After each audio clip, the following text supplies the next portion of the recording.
this is okay. Judging light. Okay, whatever.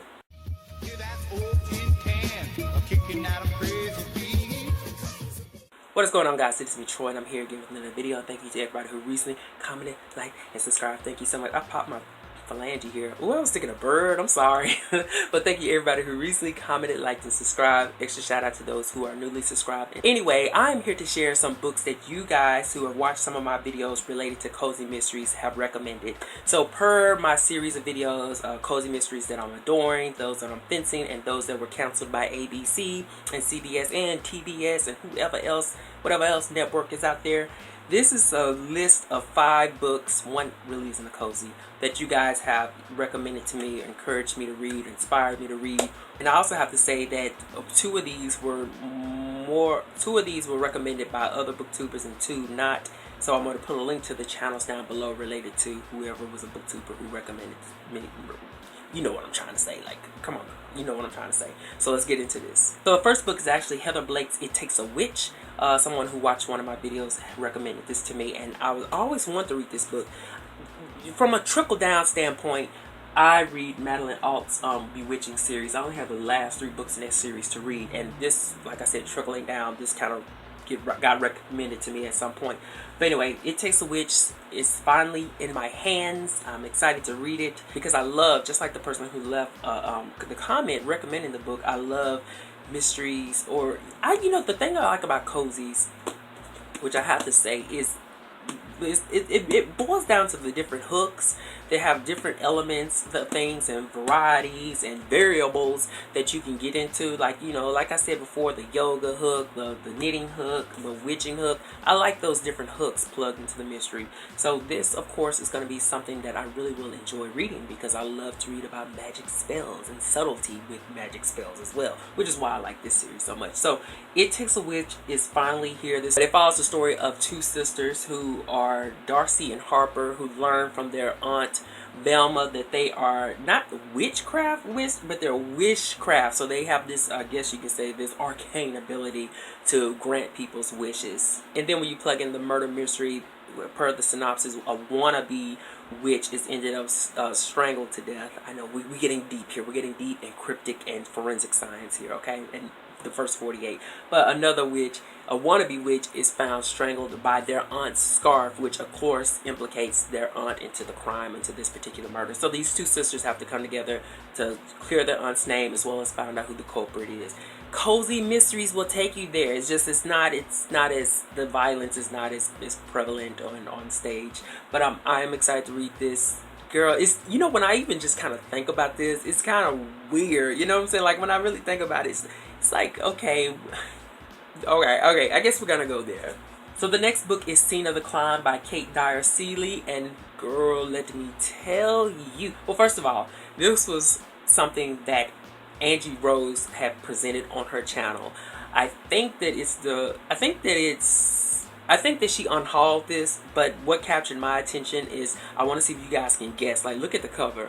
Alright, we got the rugged terrain, the outdoors, the boulder, the little lonesome red shoe that's indicative of a murder, as well as, a mystery, the pine trees. Like, just look at the setting, right? So when I saw this, I want you people in the comment section who watch my videos, I want y'all to let me know immediately, given that this is probably and most likely an outdoor mystery, to let me know which author I immediately related this particular cover and whatever feels this was giving me with. Those who know who I'm talking about, and that's why I picked up this book. But it's going to be an interesting read because it follows this outdoor enthusiast girl named, I think her name's Meg. Yeah, Meg, who works for a magazine. She writes up these articles of outdoor enthusiasm, enthusiast things. Well, she's in this interesting place where she's going to be sort of documenting this reality show that's taking place on this peak. And of course, somebody fell over the peak. It's a murder. Meg has to solve that crime.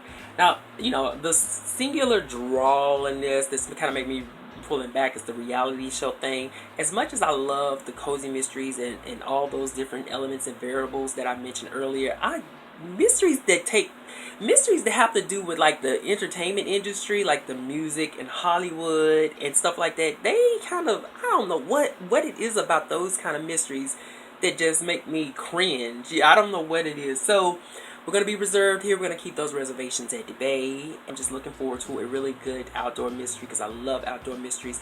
And I'm hoping and praying that there's going to be some survival in all of this, because my main interest when it comes to outdoor mysteries is how resourceful the character is. That's why I love that person, that author in that series that I'm trying to avoid mentioning in relation to my loving of this whole cover here that made me pick up this book. So if you guys know the answer to that, please plug it down below. But anyway, Casino the Climb is on the list. We're going to see what it gives. Child, I'm just like, please, much more outdoor stuff. Lots and lots of lessons reality TV show business. Please. Yes, please. So the next book is Crime and Poetry by Amanda Flower. This is someone who watched one of those videos have recommended this as well. Put it, I jotted it down, put it on my list. But it takes place in Niagara Falls, and as you can kind of look at the subtitle and the cover as well, it's a magical bookshop mystery. So there's another magical element that's added into this one, which is going to make it really spicy and interesting. I'm hoping, and I'm pretty sure it is though. But the thing that I want to point out is that it takes place in this small community near Niagara Falls, and it follows the story of a woman from Chicago named Violet. Her grandmother actually owns this magical bookshop mystery. Her grandmother actually owns this magical bookshop mystery place, okay? And because her grandmother is in this ailing position, Violet, she comes to the Niagara Falls community area to, help her grandmother as well as watch over the shop. Unfortunately, the murder has to do with a patron found clutching an Emily Dickinson book that has come out of this shop, and of course that more than likely implicates the grandmother as well. So it's kind of similar to this one, with all the little edgy, magical, perhaps witchiness going on. But I think this is going to be a pretty interesting book, because I want to say this, that having only been 4 books out, the 4th book is already in hardcover, so that lets you know that it's a mystery series. It's been selling, okay? So the 4th and final cozy book on this list was recommended to me by a subscriber, and I thank her so much because I did get it. Remember, we had like a little bit of a discussion in one of the video comments box, but it is Too Big to Miss by Sue Ann Jafaria, and here it is here, Too Big to Miss. One of these, I think this is kind of like a really obscure one that is still running. I'm not 100% sure. Then again, I wouldn't know every cozy mystery series out there anyway, but I never heard of it. But the thing that I'm pointing out here and saying all of this is that it has to do with a plus size main protagonist, which I'm going to find extremely interesting and rewarding to read, because I know she's going to come with the quick wit and the humor. So this is going to be exciting. But her name is Odelia Gray, and this is the first book in that series, which is Too Big to Miss. But extensively speaking, Odelia Gray has never been married, doesn't have children, so I think she's gonna give us a lot of character in this book. I can just see all the good humor and stuff going on in this tale. Okay, so the final book is a book that's not exactly a cozy mystery, but it was recommended to me by another booktuber. Her name is Liz Schubert, and I'll put her link down below. Hello Liz, how are you doing? And I've always kind of wanted to read this book. It's been on my list, I guess you can say. But when it comes to male protagonists, I don't exactly leap so far. I leap, but I don't leap real far, because I just love my female protagonists. And I love them because, okay, well, we'll put that aside for another video. But I want to go ahead and say, Liz, that I did get this book. And what's interesting is that earlier this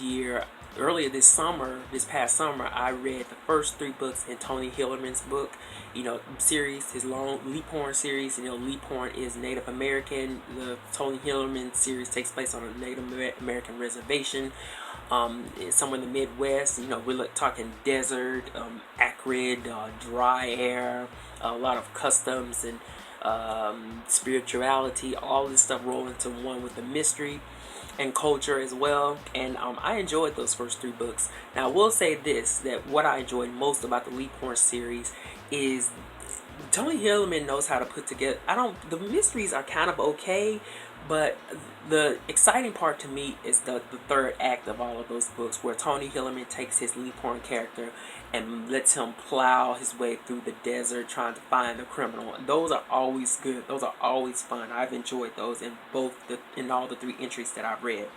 So while this may not be an exact relation to the Tony Hillerman series, it does put me in mind. There's a sort of familiarity with it, and that is, I know y'all was like, boy, hurt me, show the book, but that is The Cold Dish by Craig Johnson. So Liz, I got a copy of The Cold Dish, and I cannot wait to read it.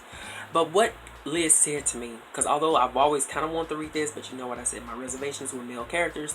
What Liz said was that this book contains just a slight, subtle spirituality, maybe epiphany element that goes on. And that's what made me say, cool, we're going to see what Craig Johnson gives. But anyway, The Cold Dish, of course, is the first book in the Longmire series. It is a Netflix show now, which I don't have Netflix. I ain't got time to be paying for all this. I can't watch, let me tell you, cable, Netflix, because I can't watch all of that. Hulu is good enough for me, but this is the first book. So per the synopsis, given that this takes place in Wyoming, and I want to say the Tony Hillerman series takes place in New Mexico, Arizona kind of area. 4 boys in the past sexually assaulted a Cheyenne or Native American girl.